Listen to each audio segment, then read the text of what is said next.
You'd be surprised at what people are capable of doing whilst wearing a mask.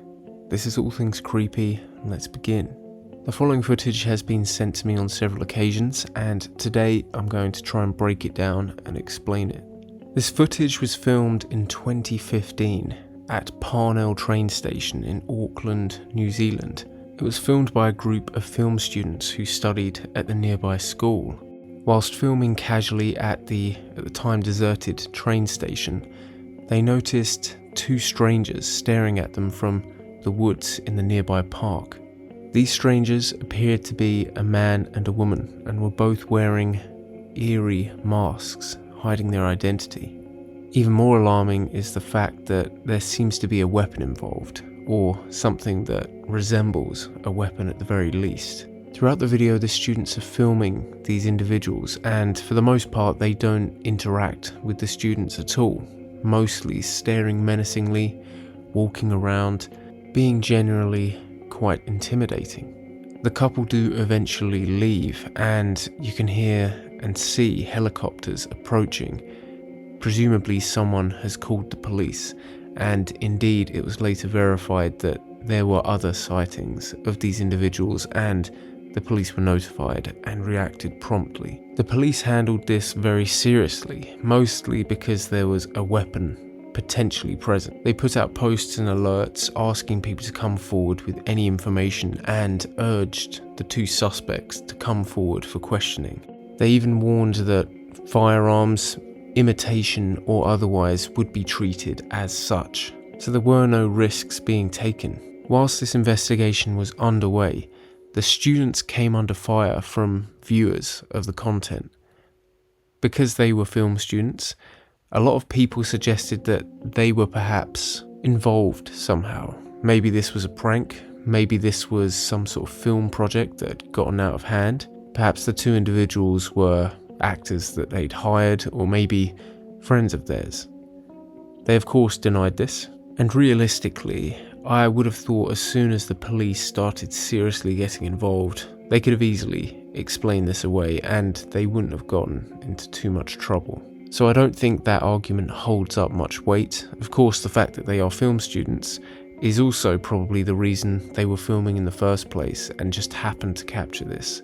So if they weren't film students, they might have not been recording this setting to begin with. It doesn't outright mean that they were involved in some way, although there is the possibility, of course.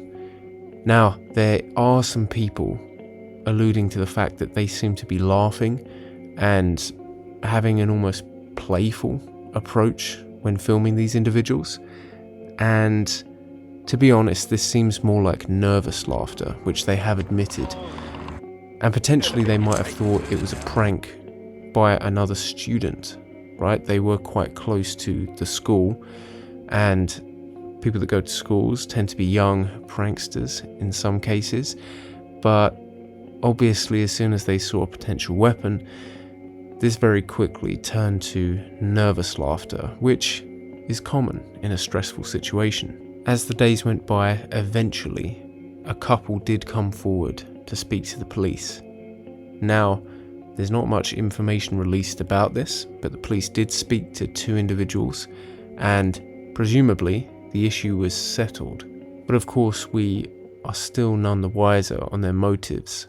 This information in perhaps an interview, however they decided to finalise this investigation, it wasn't fully released to the public. Now, whilst that might add an air of mystery and make the situation seem creepier perhaps, to me this implies that they didn't have a real weapon and it probably was just a toy. Maybe they were trying to do a prank and it went wrong. Perhaps. But realistically, that could easily be what someone would say to the authorities to get the heat off of them. And of course, as we know, a lot of people have done nefarious things even with an imitation weapon. A lot of muggings, robberies can be performed with an artificial firearm, with the intention, of course, being to intimidate victims into not reacting. And the mask as well. A lot of burglaries, muggings, nefarious activity is done with a mask, especially in today's modern age where cameras surveillance and CCTV is commonplace, a mask can be a very easy way to conceal one's identity. Now, of course, these two individuals, especially the male, he has a very easily identifiable top that he's wearing. The clothing could easily be tracked and traced if he at any point took the mask off, or if he just tends to walk around with this clothing generally. It would be quite easy for authorities to triangulate his whereabouts. But that of course doesn't rule this out as a possibility, because realistically a lot of people that do crime are not the smartest and they usually don't think everything through. So to me this is still a potential motive. Of course we also have the fact of people just enjoying scaring people. I remember when there was that clown phenomenon, people would dress up as scary clowns after the It movie and just terrorize people, ring their doorbells, walk around, cause all kinds of chaos, but not actually commit any overt crimes. Some did, but others just did it for the thrill of scaring someone. That's a power trip for some people. But in my opinion, and based purely on the fact that the police handled this quietly and resolved it in private, more or less, suggests that there wasn't anything overt and nefarious going on. And even if there potentially was, these individuals didn't admit to any of it, and they didn't actually do anything necessarily illegal. Of course, holding something that potentially could look like a firearm is bad news, but it's at a distance where you can't 100% confirm that it is, and they didn't actually point it at anyone. So they could easily say, oh, I was just holding, I don't know, a flashlight, something like that, and I wasn't intending for it to appear as a firearm. It's ambiguous enough for that excuse to work, I would say. And of course, they're not actually mugging anyone, they're not threatening anyone. They're behaving in a very creepy way, of course, but realistically, they're in an open public place. They're wearing a mask and concealing their identity, but they're not in any kind of private property or in an establishment where that is prohibited. And realistically, they haven't technically committed any crime other than making people feel uncomfortable. So the police have done the right thing and investigated these individuals.